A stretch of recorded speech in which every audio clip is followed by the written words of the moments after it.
எஜிப்டில் இன்னைக்கு வரைக்கும் நிறைய மர்மமான விஷயங்கள் கண்டுபிடிச்சிக்கிட்டு தான் இருக்காங்க ஆர்கியாலஜிஸ்ட். அப்படி ஆர்கியாலஜிஸ்ட் கண்டுபிடிச்சதுல ரொம்பவும் பயங்கரமான 7 விஷயத்தை இந்த ஒரு வீடியோவில் நம்ம பார்க்கலாம்.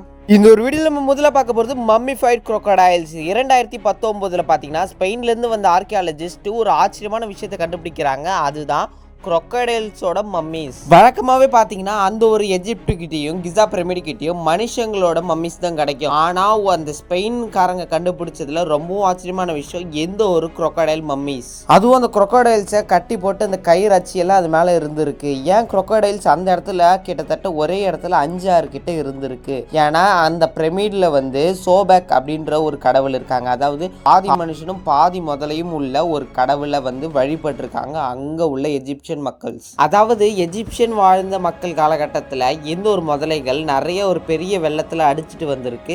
அந்த முதலைகளை இவங்க காப்பாற்றணும். ஏன்னா இது இவங்க கடவுள் மாதிரி. அந்த கடவுளை நல்லபடியாக இப்போ மம்மிஃபைடு பண்ணி அது ஒரு மம்மி மாதிரி சொல்லி இந்த மண்ணுக்குள்ளே புதைச்சி வச்சுருக்காங்க.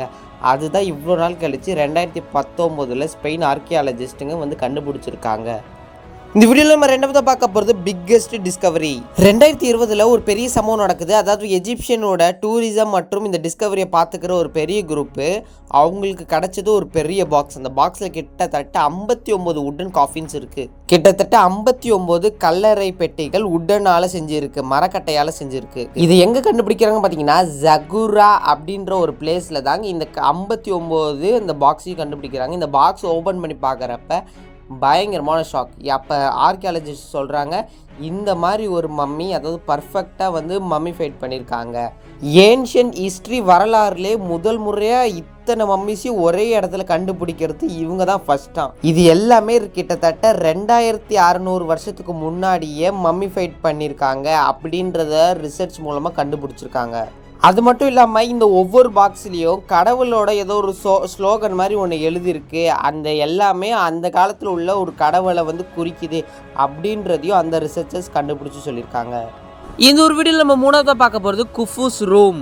கிரேட் பிரமிட் ஆஃப் கிசாவோட வாசப்படியை அதாவது என்ட்ரன்ஸ்க்கு மேலே பார்த்திங்கன்னா ஒரு குட்டி சீக்ரெட் ரூமை ஆர்கியாலஜிஸ்ட் கண்டுபிடிச்சிருக்காங்க. அந்த ஒரு ரூம் கிட்டத்தட்ட 30 அடிக்கு உள்ளே போயிட்டே இருக்குது. இது எங்கே போகுதுன்னு பார்த்தீங்கன்னா குஃபூஸோட ஒரு பெட்ரூம்க்கு பக்கத்து ரூமாக இது போகுது. இது எப்படி அந்த ஆர்கியாலஜிஸ்ட் கண்டுபிடிக்கிறாங்கன்னு பார்த்தீங்கன்னா நார்மலாகவே அவங்கள்ட்ட காஸ்மிக் ரே இமேஜிங் வச்சியும் அப்புறம் இன்ஃப்ராரெட் தெர்மோகிராஃபி வச்சியும் இதை ஆர்கியாலஜிஸ்ட் கண்டுபிடிக்கிறாங்க இந்த ஒரு சீக்ரெட் ரூமை. சரி, குஃபுன்றிய குஃபு யாருடான்னு கேட்டிங்கன்னா அந்த காலத்தில் உள்ள எஜிப்சியன் மக்களுக்கு ஒரு பெரிய ராஜாவாக விளங்கியவர் தான் இந்த ஒரு குஃபு ராஜா. இவரோட ரூமுக்கு பக்கத்தில் தான் இந்த ஒரு சீக்ரெட் ரூமை அமைச்சிருக்காங்க. இந்த ஒரு சீக்ரெட் ரூம் இப்போ தான் கண்டுபிடிச்சிருக்காங்க. இந்த ஒரு வீடியோவில் நம்ம நல்லாவதாக பார்க்க போகிறது நெஃபர்டிட்டின்றவங்க ஒரு எஜிப்டில் வாழ்ந்தவங்க. இவங்களோட சிலை இப்போ ரீசெண்டாக கண்டுபிடிச்சிருக்காங்க. இந்த ஒரு சிலையை கண்டுபிடிக்கிறப்ப இவங்க ஜெர்மன் தான் கண்டுபிடிச்சிருக்காங்க. இப்போ ஜெர்மனுக்கும் எஜிப்டுக்கும் அந்த எஜிப்சியன் ரூல்ஸ் இப்போ பண்ணுறவங்களுக்கும் ஒரு சின்ன ஒரு மன வருத்தம்னு வச்சுக்கோங்களேன். ஏன்னா இந்த இதை ஜெர்மன் கண்டுபிடிச்சிருக்காங்க. ஜெர்மனோட மியூசிக்கு எடுத்துகிட்டு போகணுன்னு ஆசைப்பட்றாங்க. ஆனால் எஜிப்டில் இருந்து தரமாட்டுறாங்க. சரி, அதை விடுங்க. இந்த நெஃபர்டிட்டின்றவங்க யாருன்றதே ஒரு பெரிய மிஸ்ட்ரியாக இருக்குது. ஏன்னா இவங்க வெளியிலேருந்து யாராக வந்த ஒரு ராணியாக இருக்கணும், இல்லைன்னா ஒரு பெரிய ராஜாவோட ஒரு குழந்தையாக இருக்கணும், இல்லைன்னா ராஜாவோட இன்னொரு மனைவியாக இருக்கணும். அப்படி தான் இந்த ஒரு நெஃபர்டிட்டியை சொல்லிகிட்டு இருக்காங்க. இந்த சிலையில் எல்லாம் பக்காவாக இருந்தாலும் ஒரு கண்ணு அதாவது வெள்ளையாகவே இருக்குது. ஏன் இது இப்படி இருக்குன்றதையும் ஆர்கியாலஜிஸ்ட்டு ரொம்பவும் ஒரு மாதிரியாக சொல்கிறாங்க. அதாவது இதுக்கான காரணம் அவங்க கடைசி நேரத்தில் கண்ணு வரையாமல் போயிருக்கலாம், இல்லைன்னா அவங்க ஒரு கண்ணு இல்லாமல் இருக்கலாம் அப்படின்லாம் சொல்கிறாங்க.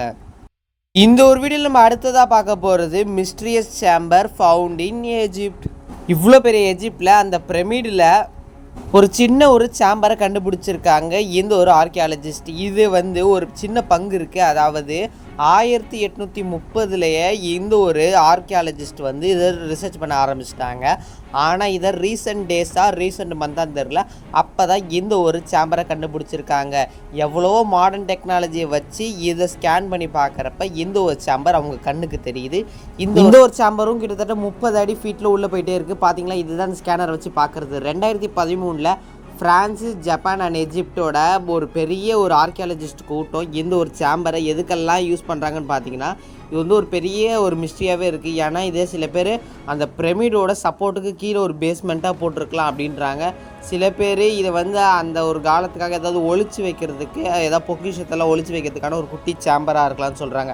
ஆனால் இன்றைக்கி வரைக்கும் அந்த ஒரு சேம்பர் எதுக்காக இருக்குன்றது ஆர்கியாலஜிஸ்ட் சொல்ல மாட்டாங்க.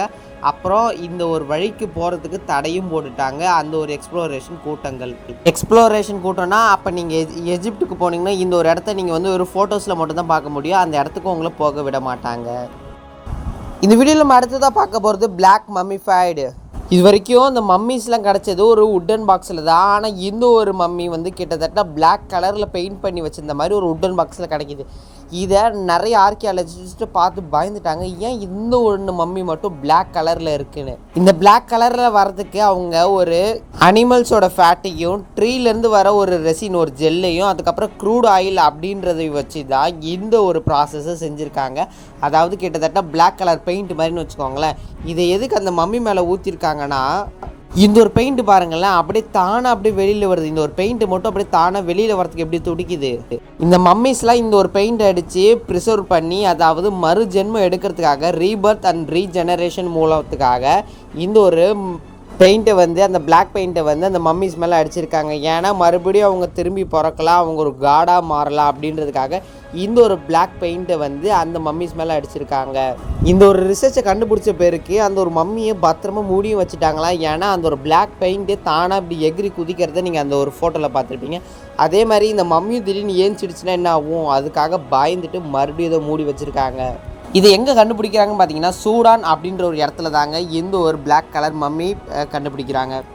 இந்த ஒரு வீடியோ நம்ம அடுத்ததாக பார்க்க போகிறது, நீங்கள் இந்த மம்மி டிராயிங்ஸ்லாம் பார்த்தீங்கன்னா அந்த காலத்தில் வாழ்ந்த எஜிப்சியன் மக்கள் வந்து கையில் வந்து பக்கத்துலேயே ஒரு நாய் நிற்கிற மாதிரி காமிச்சிருப்பாங்க. அந்த நாய் வந்து அவங்களோட வளர்ப்பு பிராணியாக இருந்திருக்கு. அந்த ஒரு நாய்கள் எல்லாமே நீங்கள் அந்த உள்ள பழைய காலத்தில் உள்ள டிராயிங்ஸ், அதாவது இந்த பிரமிடில் உள்ள டிராயிங்ஸில் பார்த்துருக்கலாம். அந்த நாயே கொஞ்சம் சில அனிமல்ஸ் எல்லாமே இவங்க வந்து அழைச்சிட்டு போகிற மாதிரி, அதாவது ஒரு கயிறில் கட்டி அழைச்சிட்டு போகிற மாதிரி உள்ள சில டிராயிங்ஸ் எல்லாம் அதில் இருக்கும். அப்போ இந்த நாயோட எலும்பு கூடு இது வரைக்கும் கிடச்சிதா கிடைக்கலையா அப்படின்னு பார்த்தீங்கன்னா, ஒரு ரிசர்ச்சின் ஆராய்ச்சிப்படி அவங்களுக்கு கிடச்சிருக்கு. ஒரு நாயோட ஒரு எலும்பு கூடு தாங்க அவங்களுக்கு கிடச்சிருக்கு. நாயும் அவங்க கூட ஒரு வளர்ப்பு பிராணியாக தான் பார்த்துருக்காங்க. ஆனால் நாயை வந்து அவங்க வந்து மம்மிஃபைடு பண்ணல, அது தனியாக தான் வந்து புதைச்சி வச்சுருக்காங்க. அப்படி அந்த புதைக்கிறப்ப உள்ள எலும்பு கூடுகள் சிலது கிடச்சிருக்கு. அது மட்டும் இல்லாமல் ஒரு மிஸ்ட்ரியஸான சைல்டை வந்து ஒரு சின்ன ஒரு பாக்ஸில் வரைஞ்சி அதுக்கு கீழே உள்ள அந்த பாக்ஸில் மம்மிஃபைட் பண்ணியிருக்காங்க. அது மட்டும் இல்லாமல் இந்த ஒரு ப்ளூ கலரில் ஒரு சாம்பல் இருக்குது, அது வந்து நாயோட அந்த சாம்பல் தான் நிறைய பேர் சொல்லிக்கிட்டு இருக்காங்க அந்த ஆர்கியாலஜிஸ்ட். இன்னும் எத்தனையோ அதிசயத்தை கொண்டது தாங்க இந்த ஒரு எஜிப்டு. இந்த ஒரு எஜிப்டுக்கு நீங்கள் இது வரைக்கும் போயிருக்கீங்களா, போகலையா, என்ன போகணுன்னு ஆசை இருக்கா, அதெல்லாம் மறக்காம கமெண்ட்டில் சொல்லுங்கள். இந்த மாதிரி நிறைய வீடியோஸ்க்கு நம்ம சேனலை ஃபாலோ பண்ணிக்கோங்க. இந்த வீடியோ பிடிச்சா லைக் பண்ணுங்கள், ஷேர் பண்ணுங்கள், மறக்காம நம்ம சேனலை சப்ஸ்கிரைப் பண்ணுங்கள். இன்னொரு சூப்பரான வீடியோ பார்க்கலாம். Bye, see you.